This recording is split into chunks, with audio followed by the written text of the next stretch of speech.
உடல் எடை குறைவா இருக்கிறது பலருக்கும் ஒரு சவால் தான். ஆனா, அதே நேரத்துல டயபெட்டிஸ் இருந்தா வெயிட் கெயின் பண்றது இன்னும் கஷ்டமானதுன்னு நினைக்கிறீங்களா? வெயிட் போட ட்ரை பண்ணா சுகர் லெவல் இன்கிரீஸ் ஆயிடும்னு பயப்படுறீங்களா? கண்டிப்பா இல்லங்க. வணக்கம் நண்பர்களே. உங்க உடல்நலம் எங்களுக்கு ரொம்பவே முக்கியம். இன்னைக்கு வீடியோல டயபெட்டிஸ் இருந்தாலும் எப்படி வெயிட் கெயின் பண்ணலான்றத பத்தி பார்க்க போறோம். எப்படி வெயிட் கெயின் பண்ணணும்? ஆனா சுகர் லெவல் கூடாத மாதிரி இதுதான் உங்களுக்கு இருக்கிற ஒரு முக்கியமான கேள்வி. ஒரு வீடியோ உங்க ஹெல்த்தையே சேஞ்ச் பண்ணலாம். அதனால இந்த வீடியோவை ஸ்கிப் பண்ணாம பாருங்க. முதல்ல ஒரு உண்மை என்னன்னா, வெயிட் கெயின் பண்ணலாம். ஆனா அது ஹெல்த்தியா இருக்கணும். அதுக்கு சரியான கேலரிஸ் எடுத்துக்கணும். ஆனா எந்த கேலரிஸ்னாலும் எடுத்துக்கலாம்னா இல்ல. ஜங்க் ஃபுட்டு, ஸ்வீட்ஸு இதெல்லாம் சாப்பிட்டு வெயிட் இன்க்ரீஸ் பண்ணலாம். ஆனா அது பிளட் சுகர் லெவல அதிகரிக்கும். அதுக்கு பதிலா முழு தானியங்கள், நல்ல கொழுப்பு, புரோட்டீன் ஃபுட்ஸை சாப்பிடுங்க. உதாரணமா brown rice, oats, millets, almonds, ground nuts, முட்டை, பால், பருப்புன்னு செலக்ட் பண்ணுங்க.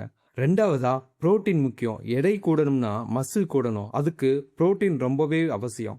உங்க டெய்லி ஃபுட்டில் முட்டை, பன்னீர், பயிறு வகைகள், சிக்கனு, ஃபிஷ்ஷுன்னு சேர்த்துக்கோங்க. மூணாவதா சின்ன சின்ன அளவில் அடிக்கடி சாப்பிடுங்க. ஒரே நேரத்தில் அதிகமாக சாப்பிடாதீங்க. அதனால் சுகர் லெவல் சடனாக இன்க்ரீஸே ஆகிடும். அதுக்கு பதிலாக ஒரு நாளைக்கு 5 இல்லாட்டி 6 முறை சின்ன சின்ன அளவில் சாப்பிட்றது நல்லது. இது எனர்ஜியையும் மெயின்டைன் பண்ணும், பிளட் சுகரையும் கண்ட்ரோலில் வைக்கும். நாலாவதா லோ கிளைசமிக் இண்டெக்ஸ் ஃபுட்ஸை செலக்ட் பண்ணுங்க. அதாவது சுகர் ஸ்லோவாக ரிலீஸ் ஆகும் இந்த ஓட்ஸு, ராகி, கம்பு, காய்கறிகள், ஆப்பிள், குவா இந்த மாதிரி ஃப்ரூட்ஸ் எல்லாம் ஒரு நல்ல டயட். அடுத்து எக்ஸசைஸ் ரொம்ப முக்கியம். எக்ஸசைஸ் பண்ணால் வெயிட் குறையிறது மட்டும் இல்லை, சரியான எக்ஸசைஸ் குறிப்பாக ஸ்ட்ரென்த் ட்ரைனிங் பண்ணால் மசில் பில்டப் பண்ணுறதுக்கும் வெயிட் கெயின் பண்ணுறதுக்கும் ரொம்ப சுலபமாக இருக்கும்.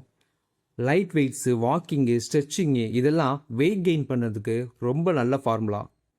அதுக்கப்புறம் இதெல்லாம் சரியாக பண்ணதுக்கப்புறம் நீங்கள் சரியாக தூங்கலைன்னா உடல் சரியாக வளராது. தூக்கம் இல்லைன்னா ஸ்ட்ரெஸ் அதிகமாகி பிளட் சுகர் இம்பேலன்ஸ் ஆகும்.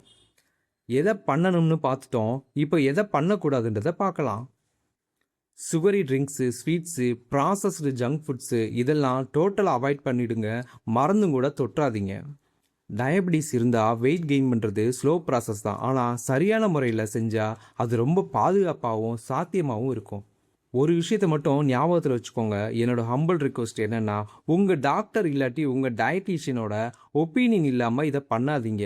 நான் ஏன் இப்படி சொல்கிறேன்னா, ஒவ்வொருத்தர் பாடி கண்டிஷனுக்கும் ஏற்ற மாதிரி டயட் சார்ட் சேஞ்ச் ஆகலாம். சரியான உணவு, சரியான பழக்கம், சரியான கவனம் இதெல்லாம் ஃபாலோ பண்ணால் டயபெட்டிஸ் இருந்தாலும் நீங்கள் ஆரோக்கியமாக வெயிட் கெயின் பண்ண முடியும்.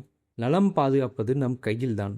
உங்களோட ஆதரவு எங்களுக்கு ரொம்ப முக்கியம். நீங்கள் இல்லாமல் இந்த சேனல் இல்லை. இந்த வீடியோ பிடிச்சிருந்தா லைக் பண்ணுங்கள், ஷேர் பண்ணுங்கள். மறக்காமல் சப்போர்ட் பண்ணி உங்கள் ஆதரவை கொடுங்க. நன்றி, வணக்கம்.